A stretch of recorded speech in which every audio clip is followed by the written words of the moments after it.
I got goosebumps. Like, I can imagine a more exciting time right now to be in the middle of this push that we're doing for AAPI representation. I see some familiar faces here tonight from the Oscar launch event that we did just last week, and I feel like the energy that's from that evening, it's like we're all still on a big high from that. Just looking back, the unbelievable achievement of Michelle Yeoh winning the Best Actress Oscar and having that ever happen leaving the industry for 20 years that didn't exist 20 years ago for Asian actors. And I think this is the future. When we're talking about the past, present, and future, I think you got to think about it like this. I asked myself, like when I saw Shang-Chi a year ago, I was like, this is amazing, this is incredible. We have, an Asian superhero, but why stop at Shang-Chi? Why stop? We thank Justin Hoover for all the great work that CHSA has done. We thank Justin Hoover for all the great work that CHSA has done. And bring him up here to say a few words about CHSA. Thank you so much. Thank you guys. Really happy to have you guys here. I don't want to take up your time. I know we want to get to the main show here. Pamela's amazing work. Thank you, Mark. Thank you, Pamela, for being here. Daphne, thank you for hosting and moderating. CHSA is a nonprofit. We're here to be a resource for the community. We try to empower, and our mission is to collect, preserve, and interpret the history of the Chinese in America. And we do that not just for the Chinese, we do that for people of all colors, races, identities, to see themselves in the struggles that we share.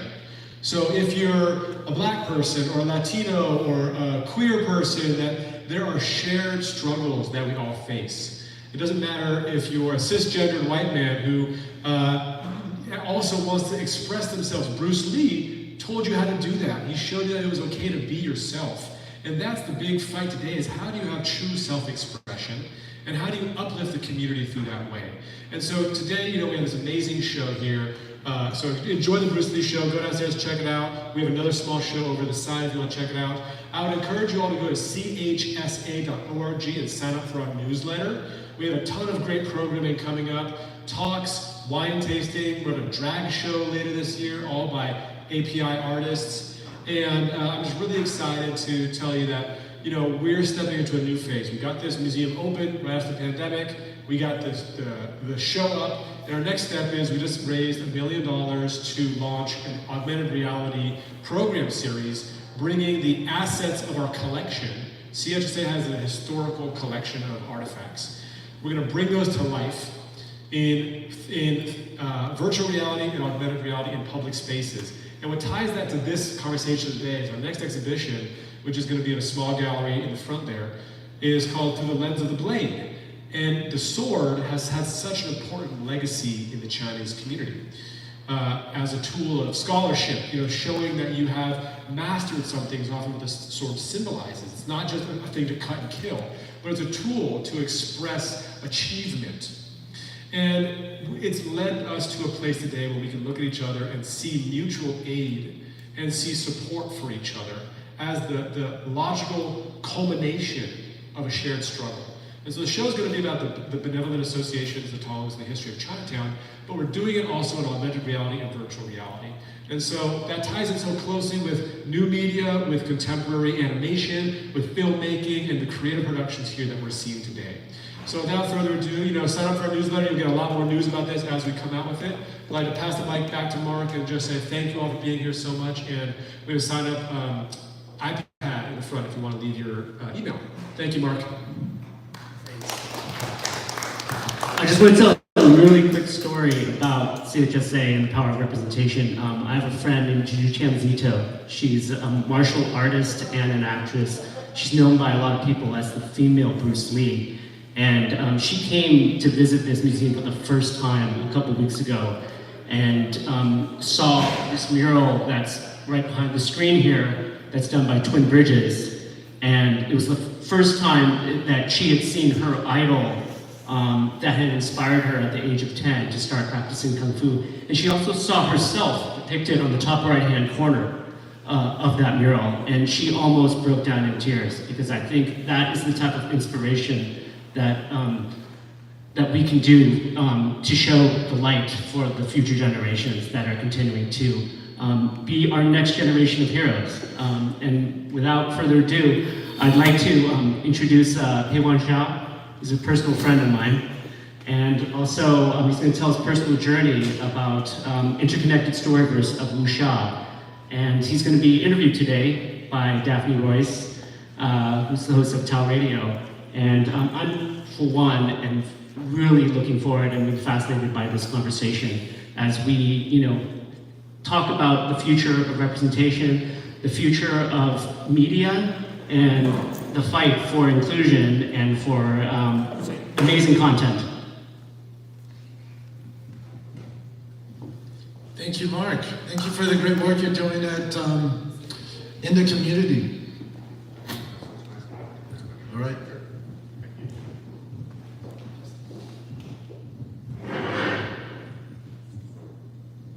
Testing? Okay. Here we are. Hi, everybody.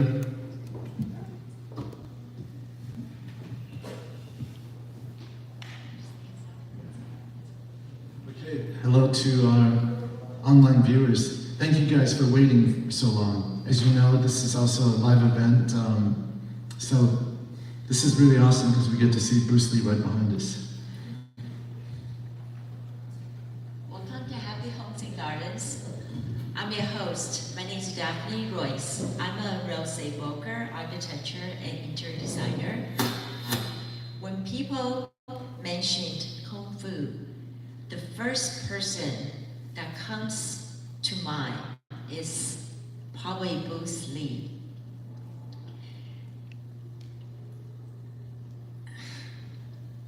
Martial art played a prominent role in the genre of the literature known as Wuxia. Wuxia. Wuxia. Yes. Wuxia. Okay. Wuxia has thousands of years of history that probably go back as far as at 2nd or 3rd century BC. So, Pei Huang is a CEO of Emoto Studios, and he wants to bring, position the timeless genre of literature for the next 1,000 years. Welcome. Thank you. Well, that's kind of a really loud claim in this kind of context. So welcome everybody. My name is Pei Zhao. I run a company called Immortal Studios. You mentioned Bruce Lee, and I think it's a very appropriate conversation. It's almost, this place feels like a church. So it almost feels like the church of Bruce Lee. And Bruce Lee is by definitely the brightest star that we've seen within our lifetime in this unbroken lineage of Wuxia. So Wu in Chinese means martial. Xia is heroes. So the martial hero, it's kind of, and it's synonymous with Kung Fu, just like rap would be synonymous with hip hop. Of course, hip hop is a larger conversation than just rap. And just like Wuxia is a larger conversation than Kung Fu. So there's a lineage, because I think as long as humans have been around, there's been tyranny, there's been injustice, there's been abuse of power, and the need for heroes have naturally arisen out of that need and vacuum for just injustice. And it just so happened that it took place in this ancient Chinese civilization where there's also a concurrent phenomenon of people becoming superheroes by practicing, by uniting their minds, bodies, and spirits. And in the process, they become superhumans. So if you look at history, especially Chinese history, it's littered, not littered, it's populated with a lot of these real life stories. So something happened when these real life practitioners of these transcendent ways started to do things actively for the benefit of the people, to push back against injustice and tyranny, while promoting consciousness and enlightenment. These stories inspired people, they helped people, they inspired storytellers, they became part of the culture, and that culture traveled and traveled while this kind of continuation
it's a feeling of defeat and humiliation and not mattering, being very inconsequential.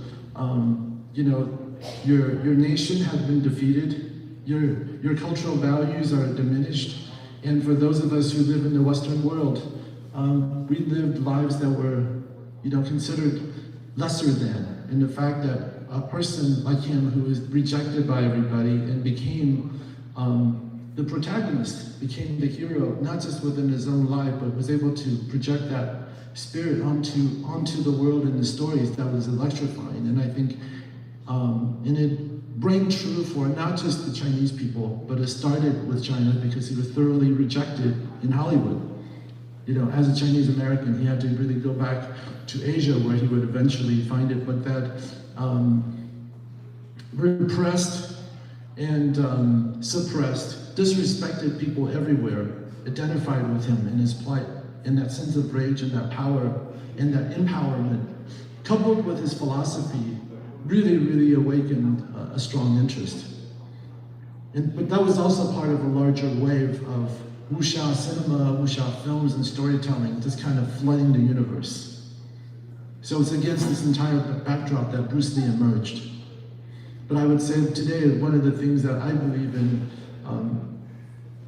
as a student of Bruce Lee, I'm also as a lifelong adherent to this unbroken lineage of Wuxia and the ideas that they stand for, that we live in unprecedented times, just like Mark was talking about earlier.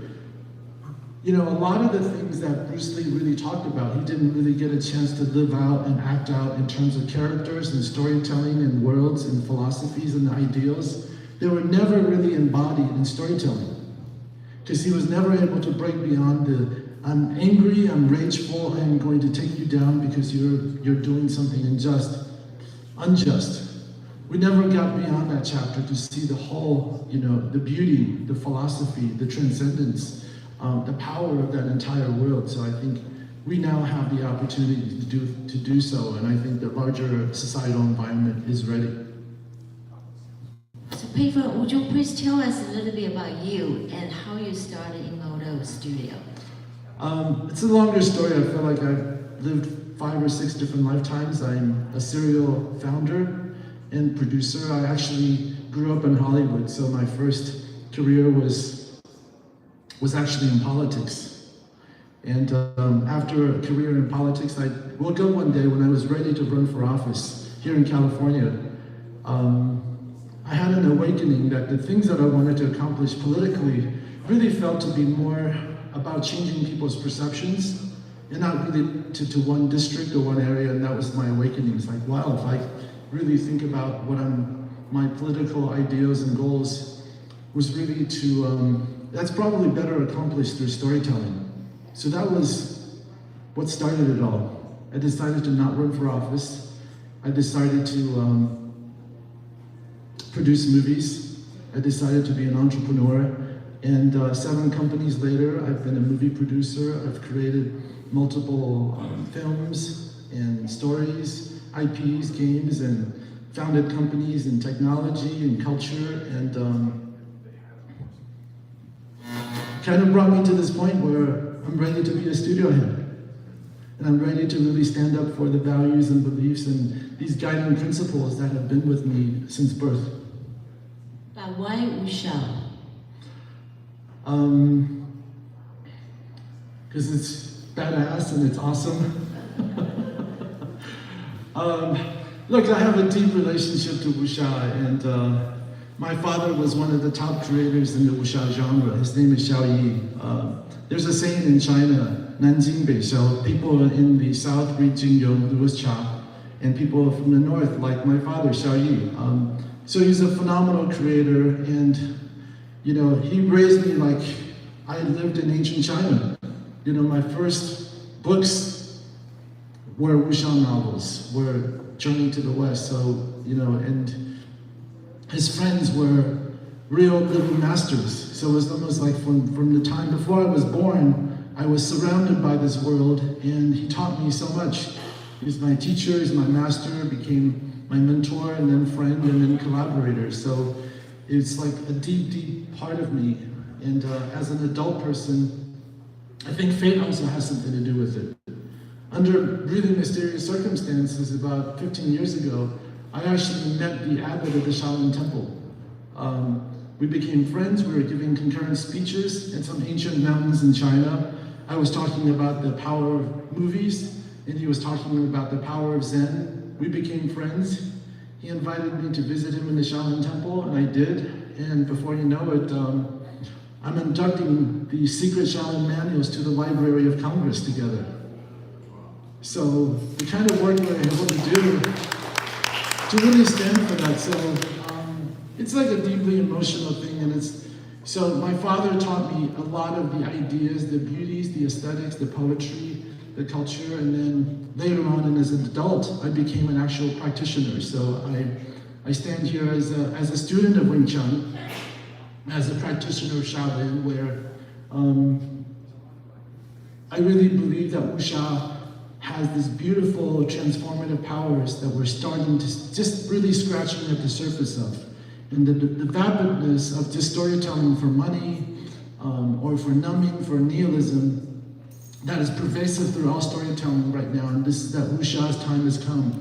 My father has always taught me that, it's really times of bleakness and darkness that the hero emerges. And when I look at the global sphere in pop culture, that's what I see, that's what I feel, and I believe that Wuxia has a beautiful, empowering, transformative message.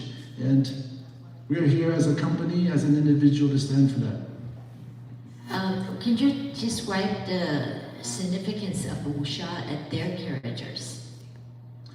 Our mission at Immortal is to awaken the hero in everybody, and I think that's the key message. That's why it's the most popular form of fiction for everybody, because through the plight of these people, well, let's just call them zeros, because the story of being from, like in the Marvel universe, it's about being bitten by a radioactive spider, or you get some cosmic goop on you, you get visited by aliens, and then you kind of have these inexplicable strengths. But Wuxia is really about harnessing your own capabilities, your own strength, your own spirit, and you commit to that. And through self-mastery, you become the hero that you've been waiting for. So if you can distill it down, if you can distill Wuxia down, that is the journey. That is the journey, and that it's a really powerful message that we are the ones that we've been waiting for. And so when you democratize this against different characters, different stories, be they handicapped, be they underprivileged or privileged, whatever the case is, because we all have that person that we really want to become, the contribution we want to make, and our version of Wuxia is really the storytelling that unleashes that.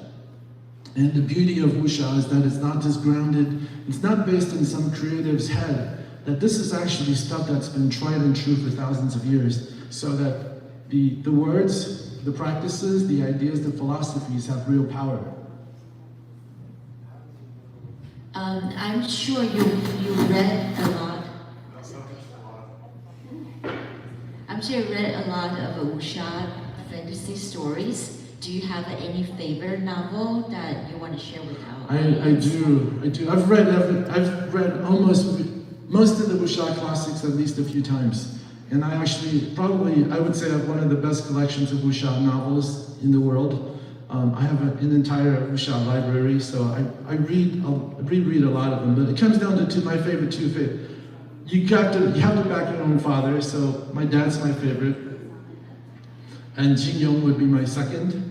And my favorite book that my father's ever written is called The Chronicles of the Immortal Swordsman, that I've actually had a chance to adapt.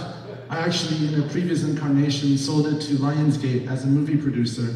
I bought it back, I bought back all the rights, and I made it the spine of the Immortal Universe. And I had a chance to work with the story that really inspired me as a little boy to be the main through line in this interconnected universe we've built. So for those of you who have this little page, it's called Chronicles of the Immortal Swordsman. You could also see the pages right here. So I not only got to play with my favorite story, I got to write it, I got to update it, and I got to, instead of this kid in an ancient mountains of China, I made him a Chinese American kid like me growing up in LA. So in a way, I was able to live the ultimate dream in connecting my love of story and character into something that I'm actually creating in real life. Is that a connection with your Emoto studio? Is that where your name come from? It is, because, you know, we talk about Wuxia, and I think a lot of people's ideas of Wuxia have been influenced by Wuxia in the past 50 years, as it's been defined by Hong Kong cinema. But, you know, having this kind of historic backdrop we talked about, what inspired me about Wuxia was like the way it was defined, let's say 500 years ago, where it was a lot more supernatural. It wasn't just defined to one style of acting, it was actually the cornucopia of the entire spectrum of Chinese metaphysical, philosophical realities. So we're kind of adhering to that lane, and a big thread of that is the Shenxia, or the immortal hero subgenre, which is, I'm here in San Francisco for GDC, so you find that this particular sliver has become the most successful subgenre in internet games that's come out of Asia. So we're leaning into that part of it, and because it's called the Immortal Swordsman, we decided to call the company Immortal, because I think Immortal is really not just really speaks to the spirit of Wuxia, the immortality in all of us. So yes, this is where we get our name. Right. Would you elaborate what is Kung Fu mythology? I talked a little bit about the Kung Fu mythology. I think the original myth of Kung Fu, I say, started the Shaolin Temple. So a lot of this stuff goes back to the Shaolin Temple. So for most martial arts practitioners, whether you're practicing karate or Eastern martial arts, it's pretty safe to say that the roots came from Shaolin. The original myth of Kung Fu, the reason that we're talking about Kung Fu almost in like mystical or religious terms, is that the myth of Kung Fu is that when you unite your body, your mind, and your spirit, and you practice it, you can do anything. You can be extraordinary. You can live a life that's beyond ordinary. And that is the myth of Kung Fu. That is the original myth of Kung Fu, that when you do that, and when you're able to practice it, and of course, that myth of Kung Fu has been segregated, has been filtered into so many different lanes and slivers, so that the practice, for instance, of meditation and spirituality and ideas and philosophy and service, contribution, separated from the practice of your flesh. Now, it's in the Immortal Storyverse, you're going to see a reunification of how it was originally taught. So it's something I'm super passionate about. The original myth of Kung Fu, really reactivating that. So Bruce Lee talks about it. It is like flow like water. Like, I think the favorite part people have about Bruce Lee is this mysticism, it's this philosophy. That's why, like, the things that he really championed have always been in the world of the philosophical and spiritual.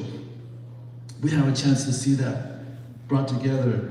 And just some of those visuals that we just shared earlier, these 4 stories. I created something called the Interconnected Universe, where we brought together all the various influences that's ever existed in the genre throughout the past few thousand years. So from grounded action, where kind of like a Cobra Kai would live, or where Bruce Lee has lived, or Jackie Chan, to where Crouching Tiger, Hidden Dragon would live, where things are becoming more mystical, elevated to some place like where the Immortal Swordsman, the Taoist Immortals would live, or the Matrix would live, and then moving it further to where the intergalactic Buddhist ideals in the universes, the heaven and hells would live. So this is where the Monkey King would live. So through these 4 chapters that you just saw, and through the 4 pillars, we've actually brought together that's everything that's ever existed, but interconnected in one world in a way that hasn't been done in modernity. So that is our unique contribution, so that it's not just a looking backward thing, it's really creating something for the here and now. That's very interesting. Yeah. So you mentioned earlier about Marvel superheroes. Do you think Wuxia and those superheroes creates conflict, or do you think that they actually harmony within? Well, first of all, I'm a big fan of Marvel. I love Marvel. I'm a big fan of the DC universes. So I don't think there's a conflict at all. The difference is that these also are, I think Marvel and DC are also visions of Western creators. So it comes from science, it comes from science fiction, it comes from different philosophy, Western ideals, and beautiful heroic ideals. And Wuxia comes from Eastern philosophical, spiritual, heroic ideas. So they're very, very complementary. But this part of the kind of heroic identities remain very unexplored. So that's why when we're looking at Everything Everywhere All at Once or Shang-Chi, we're looking at all these things that are trending. They feel fresh, they feel different. They feel like good for the spirit. Just like I think this is a time where the sacred feminine is rising. I think the Eastern ideals are also rising. So I would say these are Eastern superheroes with unique characteristics that have been underexplored and that have led to kind of this imbalance in the world. So in a way, the rise of Wuxia is very much necessary. On this topic of superheroes, just kind of share a little bit of news that we celebrated today. We just hit the trades in Hollywood today that the only person who's been editor-in-chief of both the Marvel and the DC universes has officially joined on as our chief editor for the Immortal Storyverse. So we're taking...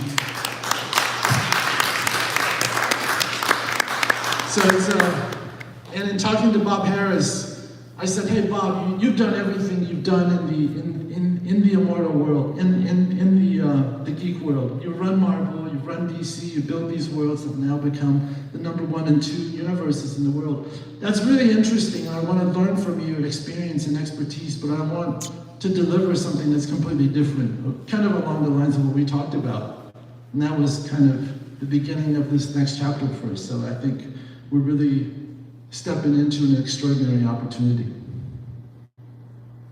So tell me more about your company and what kind of projects are you creating? Well, we are what's considered a transmedia entertainment studio. So in transmedia, in that we're basically creating a worldview, the stories and the characters that we're populating, because we could actually make comics very, very quickly. You can test out different concepts. You can also go very, very fast and very cost effectively. So when these things have now reached a general fandom, which we have already done, we actually learn a lot from our fans because they're constantly telling us what they like, what they don't like, who they like to follow, and we like to learn and have a conversation with them. And we're kind of through these technology layers, giving them a chance and giving them a seat at the table so that we can actually create together. So we're building this community now, and that's why we're doing some of these.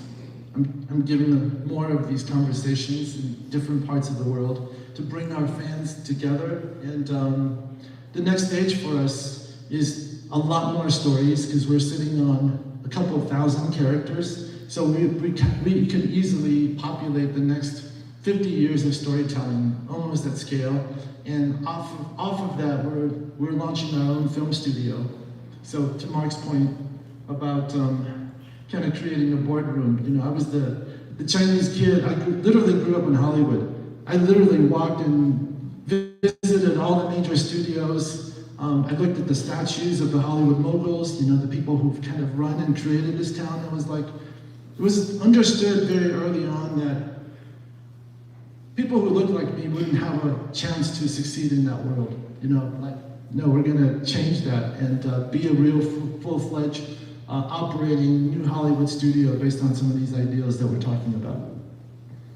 So you mentioned earlier about the movie Everything, Everywhere, All at Once. That has won 11 nominations, including Best Pictures. So what do you think the future of Asians in Hollywood? I think it's, this is a historic moment, because it's more than just a moment, it's more than one movie. It's a historic opportunity. So I think Asians clearly, if you sidestep the Asian American conversation. Because first of all, the global entertainment industry is global. And from a global perspective, if you consider also South Asia, the Asians are actually 60% of the world's population. So I think the next stage is really for Asian Americans and Asians everywhere to really understand the power that we control as consumers and lead with confidence, and not just for ourselves, lead from our cultural values. And I'm a firm believer that the East has so much to offer to the world, and that we have an opportunity to really make a powerful contribution to global culture. And I consider us as part of that force. So could you tell our audience how will people find you and find your studio, and anything you want to say more about your business? Just look for us. For those of you who actually like reading and like reading comic books, who like the graphic novel experience, I would say just come and join us. Follow us on our social media, join us at immortal-studios.com, and get involved in the Immortal community that's upcoming, because we're actually democratizing the experience, that we're building the community. So for those of you who like characters, who like to get involved in story, you want to be the first to collect different things or to meet like-minded people, to join the Immortal community. It's called the Immortal Order, and that'll be launching later this fall. And I just met one of your youngest intern, so I guess there's opportunity for people who wants to be part of it. Yes, we are a growing company, and we're always on the lookout for new talents. Well, thank you very much. Thank you so much. Thank you for hosting us, and please a round of applause for Daphne for being with you. So next will be the Q&A, and then we'll have you taking over. Okay, thank you, Daphne. So I think we're also doing a live broadcast online here. So we'll go ahead and entertain some questions if you guys have any, or complaints. Yes. Yes, please. Great. I'm going to hand you the microphone, say your name, and ask your question, and then we're going to hand it off to the next person, okay? This is fascinating. My name's Julie, and I have actually a couple questions, if you don't mind. First is, can you talk a bit about your fan base? Who are they? Who do you target? Are they purely Chinese Americans? Could you talk a bit about that? And second, I'm really curious, if you want to weave into this, what are the challenges of actually launching a studio, and one that is so uniquely specialized as yours? That's a larger conversation. We actually know a lot about our fans right now, but we're very early in our fan journey. We decided to go at this stage after what we call diehard super geeks and super fans, because as a company starting out, we wanted to reach what's called product market fit with them first. So we started with people who are diehard comic book collectors and fans.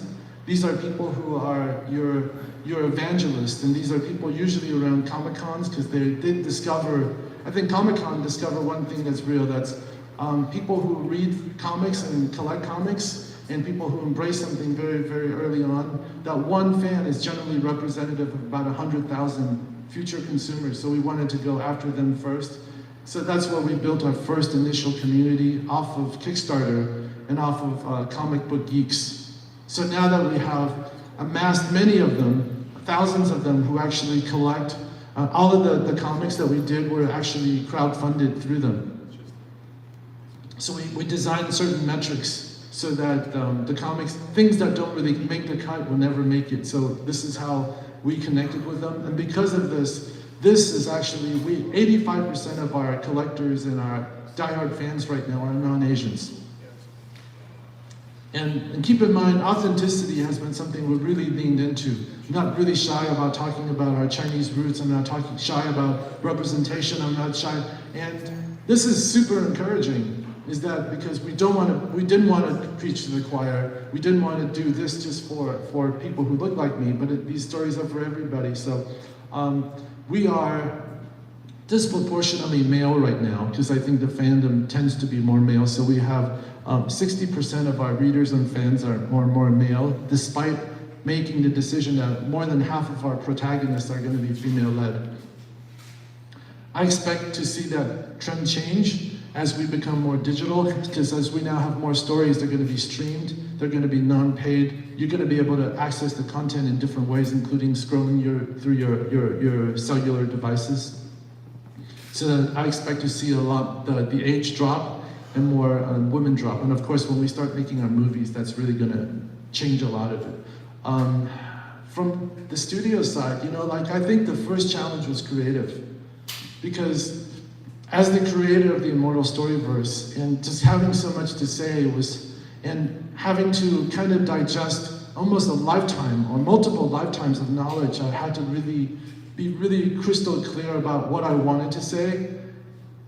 And that was also in concert with the continuity of this amazing lineage that I consider myself a proponent of. You could almost say this is like my family business in a way. So I think creatively getting clear and then sifting through all of that storytelling into characters, into arcs, and then designing the pillars, and then so that first of all, that I wanted to please myself. And that creative conversation really took an entire lifetime almost.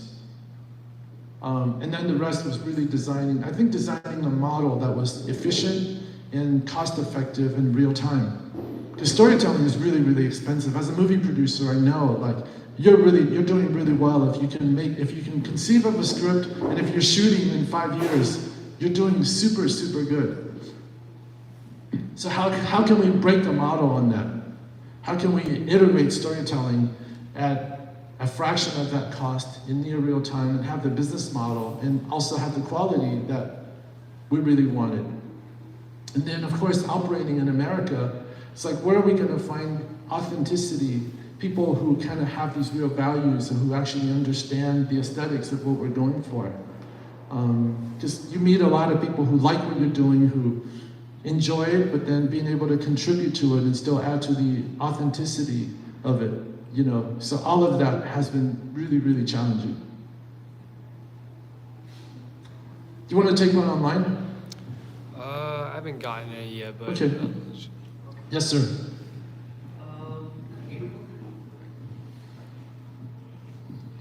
Thank you. Would you say your current competition is like studios in mainland China, in Japan, in Korea? Because I know for a lot of my age group, we're not really reading Marvel anymore. We're not really reading DC. We're reading like from studios like YLab or say Shonen Jump, right?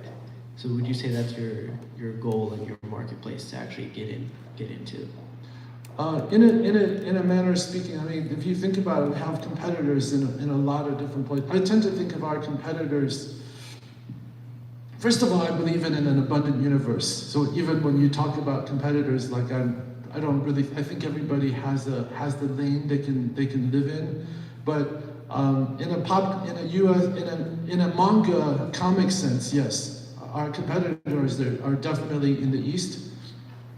But in a transmedia sense, I think of people as the Shang-Chis of the world, there are a lot of producers and single storytellers who are not building worlds. So you have probably like 50 you have like hundreds of Wuxia stories out there, but there's no interconnected world, kind of with our unique perspective. Would you be on platforms like Webtoons and Tapas? Yes, we have a deal in place with Webtoons that we're rolling out later this year. We're just looking for the right time, because we have to be on Webtoons, you need to have a ton of content, because once you go into Webtoons, you know, the consumers there, they want to dive in. You know, you want to dive in and you want to finish it. You know, but every one of these books, because we're also paying our creators very well, we're taking the time to getting it right. So, you know, I think right about this fall is when we'll reach enough critical mass to be on Webtoons and being able to engage with their hundreds of millions of users worldwide. But we've already been invited multiple times, and we said yes. Glad to hear that. Yes. See, another point, like, You wouldn't have found us on Kickstarter yet, but we would not have been able to come up the way that we did.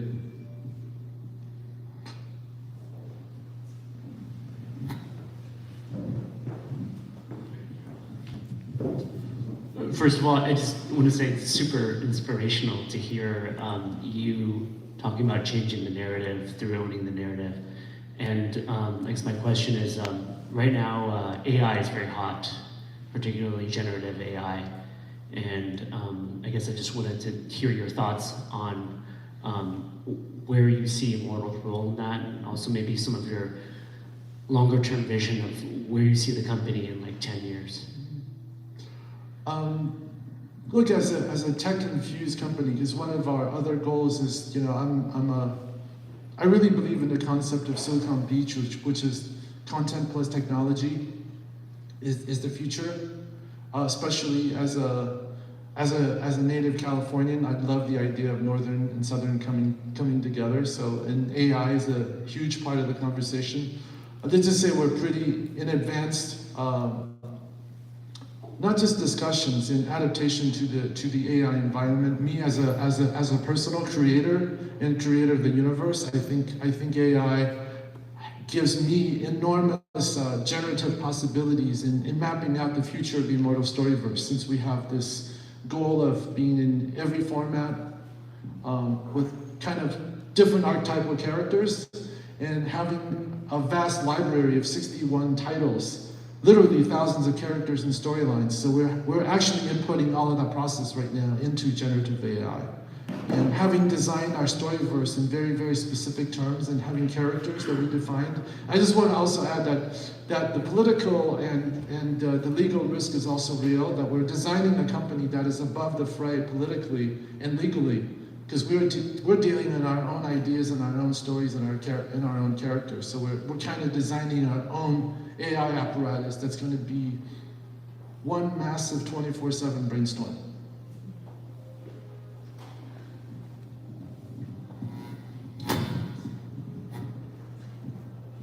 Hi, so I'm Julie's daughter, but so I think your talk just really resonated with me. Like as a young Asian American, especially as a young Asian American girl, like I think the reason Everything Everywhere All at Once so resonated with me and the Immortal Storyverse. I cried watching the movie that first time. It was like religion. And I think it's just that I don't see a lot of female Asian characters, especially protagonists out there, that aren't hypersexualized by the media, who are portrayed as like strong, powerful women. So really thank you for that. And We then, make a point of hiring Asian female writers and Asian female artists. yeah. We've even hosted workshops to our non-Asian artists on how to draw Asian features. I'm sorry, I get really excited talking about that. And I know like you mentioned like most of your fan base right now is male, but there's definitely a lot of like Asian female like young people like me who really are interested in this genre, and it would really help us to become more invested in it if there were more representation in the community. And I just wanted to ask, like, out of all the lessons that Wuxia teaches, which do you think is the most valuable for my generation?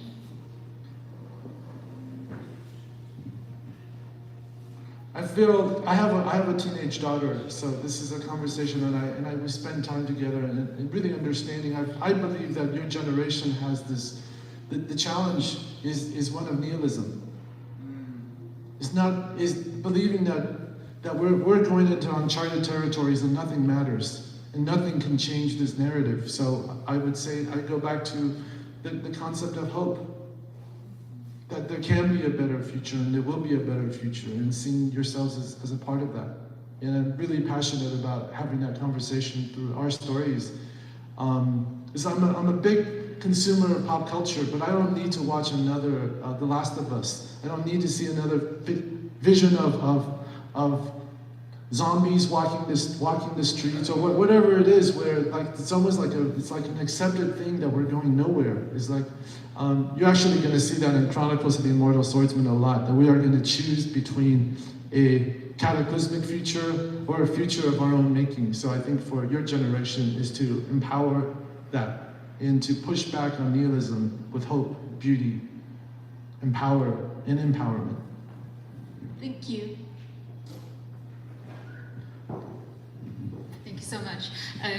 So growing up in China and reading a lot of Wuxia from younger days, I understand the essence very much. But I see some attempts to adapt some of these Chinese stories, like Mulan, for example, the movie, and it seems to end up a little bit simplistic in order to sort of meet some of these Western taste or something. So do you find yourself having to mix or adapt or dumb it down in any way, or you want to create a version that has a more simple universal message and then underlying a deeper message at the same time? How do you think about that? Look, those are really, first of all, it's really, really hard to get storytelling done right. And to make it work in two large contexts is incredibly difficult. So let's just first of all say that it's a very, very difficult undertaking, in some ways almost in. So I would say on a product level, I think there is an opportunity to solve it through crowd engagement and crowdsourcing. So something that we're actually starting to do in beta, which is to engage diehard fans on both sides and empower them, because one of my basic concepts is in starting Immortals that the smartest people don't work for us. So I've outsourced a lot of that to the crowd, to Chinese nationals, to people who are the diehard fans over there and the diehard fans over here, and to talk about if we can agree on how we want to arrive there. What are the solutions? What are practical ways of getting it done? But what you talk about is also an inherent tug and pull, because when you choose to be a mass vehicle or you choose to be a smaller vehicle. But I would say what I've arrived at, and what we're celebrating in this moment with Everything Everywhere All at Once, that they have uniquely accomplished something that is spectacular in that it still has subtlety, nuance, it still has pop culture, still very present day, it has a lot of the genre elements, it has a lot of the fantastical elements, it has a lot of the heady elements, but at the core these are human stories that with relationships that you can connect to and human trajectories of growth that we identify with, and at the end, so you can really deliver that. So I think I had a chance to meet the Daniels and pitch for them. They actually loved our work, and they said, "Man, Pei-Hwan, I love what you guys are doing. I wish we could do this, but I'm tied up for the next 2 years." But I think storytelling like that is kind of the path forward for us, at least in a cinematic sense. In the storytelling sense, because we're not precious about our stories.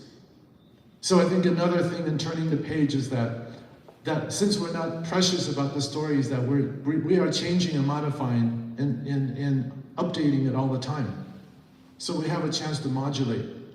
And as a former film producer and filmmaker, that's been so amazing. Because your work is not filed away in some script someplace or something you paid almost $1 million. You paid $1 million into a script that nobody watches. You know what I'm talking about, Sally. Like it's never engaged with fans. So, and last but not least, we're not trying to be all things to everybody. There's always going to be somebody who says, "Oh, this is not my favorite kind of story. This is not what I want to tell." Well, that just is what it is. It just is what it is. I love it. Thank you. Yeah. Hey Peter, it's good to see you, dude. It's been too long. This is so inspiring, seeing what you've done and what you've accomplished. I'm so elated for you. And I wonder if you could tell us a little bit about kind of the film aspect of your studio, and whether it'll be, whether you have a store, like a foundational story that you want to work with, or are you going to work with, like, see where the comics bring you and then work that way, or how's it going to happen? That's a good question.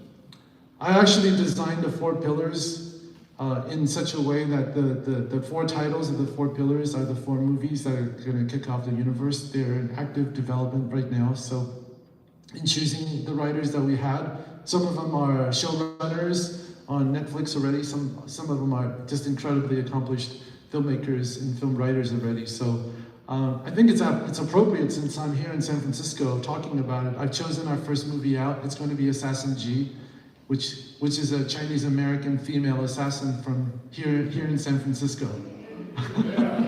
In fact, I want to show you guys this. This is Assassin G, and this is San Francisco. And this used to be known in China as 干尸九妹. It's one of my dad's most popular books. You can watch it as a radio play. It was made into television 4 times, twice in mainland China, once in Hong Kong, once in Taiwan. And the last TV derivation, I think, had close to 1 billion views on iQIYI. So this is a very well-known IP. We made her Chinese American. We updated to 1982. So this officially kicks off the Immortal Storyverse. So Assassin G, we didn't plan it. We didn't plan this moment with Michelle Yeoh. We didn't plan this moment with EEAAO. We didn't. None of it could have been planned. But here we are. We're like standing in the middle of this vast opportunity with premium IP, storytelling, and this real moment. And to your point, this idea. And she is a young woman who actually discovers meaning and conscience, and steps out of nihilism. So it's a really, really beautiful story, and this is going to kick off the Immortal Storyverse. But the other 3 titles are movies in active development. We've designated Fa Sheng as a Chinese language film, so that we're not just playing in the English language world, because real representation also requires language representation. One from online. Yes. So, what is Immortal Studios doing to keep the Kung Fu authentic? That's a great question. It's a really difficult challenge. We actually give Kung Fu lessons to our artists, and I've also brought on one of our key teammates, Jin Cheng, who is the publisher of Kung Fu magazine and a 34th generation Shaolin disciple. So we're both. He actually choreographs all of the sequences, and I supervise the ideas to make sure that everything that we do has an authentic origin. And I actually force my team to read some of these ancient novels and pictures. I'm constantly doing it, but it's still a very challenging thing. And last but not least, we like to work with people who are actual Kung Fu practitioners.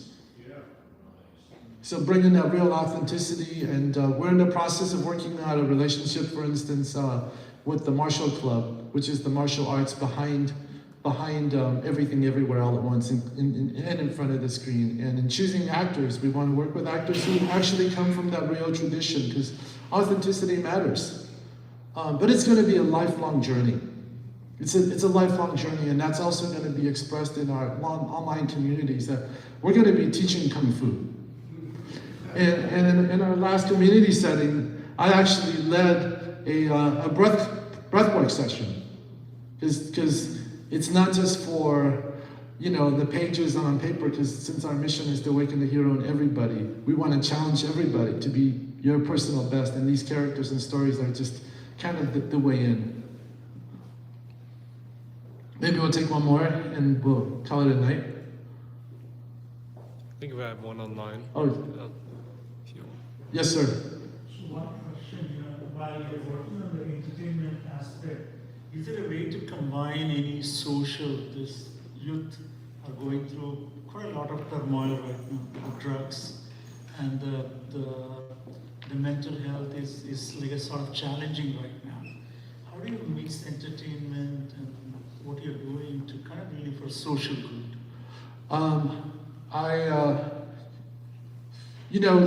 This company was created for the social good.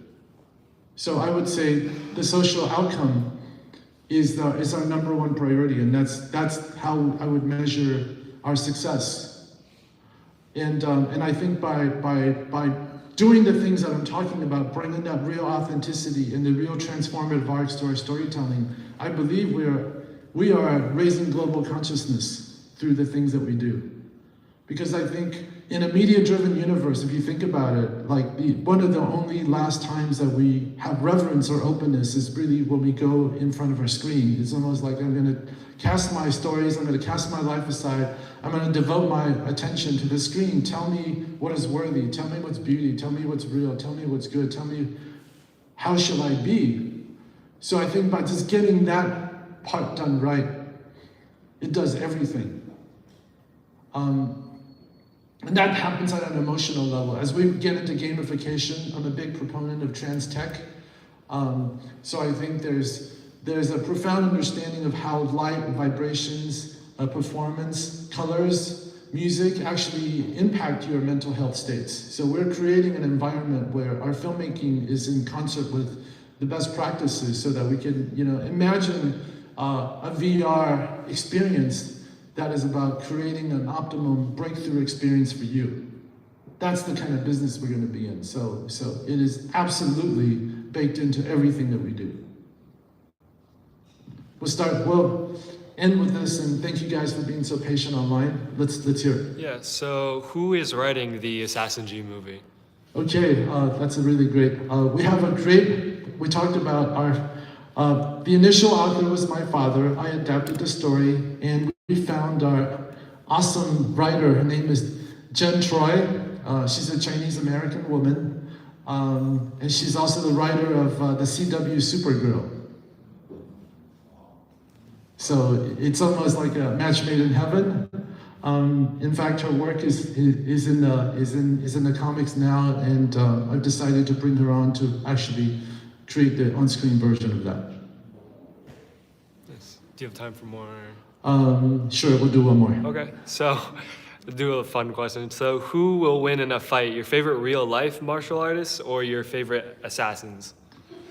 My favorite assassins, real life. Well, first of all, I push back on real life and fictional world because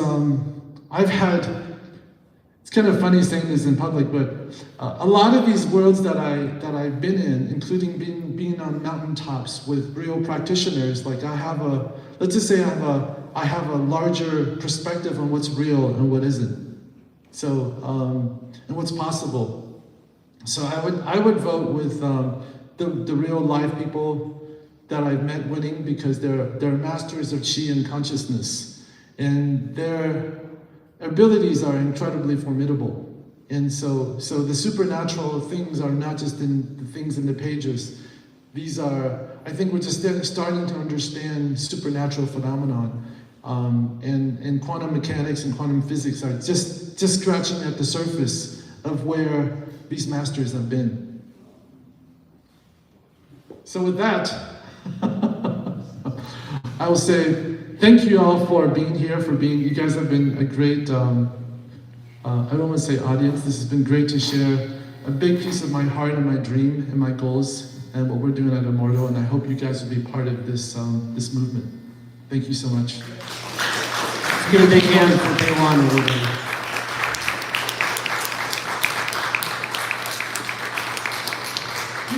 Do you mind if I take a shot? You guys can. Yeah, do a selfie.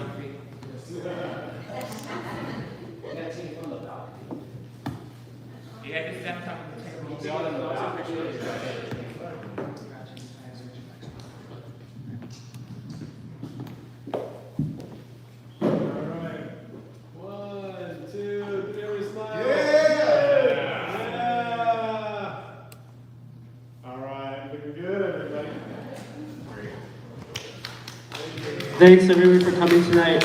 Encourage you all to follow Immortal Wuxia on Instagram, follow CHSN Museum, follow We Are Bruce Lee and Stand With Asians, and we're all super excited to continue to follow the journey of this amazing studio.